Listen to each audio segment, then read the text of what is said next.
Supreme কোর্টের একজন senior আইনজীবী ফজলুর রহমান তিনি কিছু কমেন্ট করেছিলেন একটা টেলিভিশন টক শোতে মুক্তবাদ নামক অনুষ্ঠানে, যেটার ব্যাপারে তিনি আদালত নিয়ে অনেকগুলো মন্তব্য করেছিলেন যেগুলোকে কন্টেম্পশাস মনে হয়েছিল, যে কারণে প্রসিকিউশনের পক্ষ থেকে একটা আদালত অবমাননার পিটিশন করা হয়েছিল, যার প্রেক্ষিতে একটা আদালত অবমাননার রুল জারি হয়েছিল তার উপরে।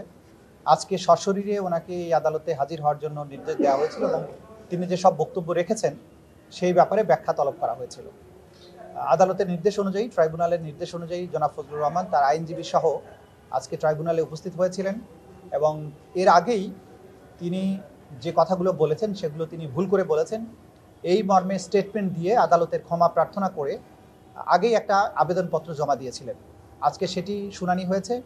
জনাব ফজলুর রহমান নিজে সশরীরে দাঁড়িয়ে আদালতের কাছে তার রিমোর্স জানিয়েছেন, তার অ্যাপোলজি চেয়েছেন, ক্ষমা প্রার্থনা করেছেন।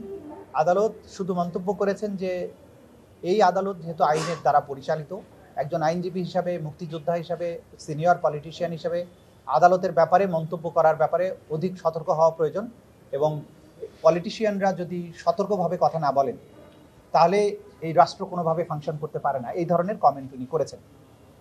সর্বোপরি যেহেতু তিনি ক্ষমা প্রার্থনা করেছেন এবং তিনি বলেছেন যে কথাগুলো বলেছেন এগুলো তার বলা ঠিক হয়নি, সে কারণে আদালত তার ক্ষমা প্রার্থনার আবেদনটা মঞ্জুর করেছেন এবং কন্টেম্পটের দায় থেকে তাকে অব্যাহতি দিয়েছেন। ভবিষ্যতে আদালতের ব্যাপারে বা এই ট্রাইব্যুনালের ব্যাপারে কোনো কমেন্ট করার জন্য ব্যাপারে যে কেউ যেন সাবধান থাকেন এবং যে কেউ যাতে এই ধরনের কথাবার্তা না বলেন, এটা সবার জন্য একটা বার্তা।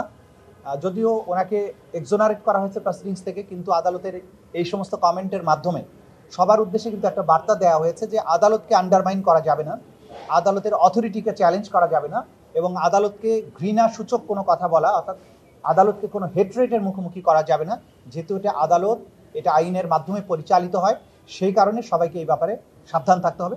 এই মেসেজটা আদালত দিয়েছেন আজকে। কোর্ট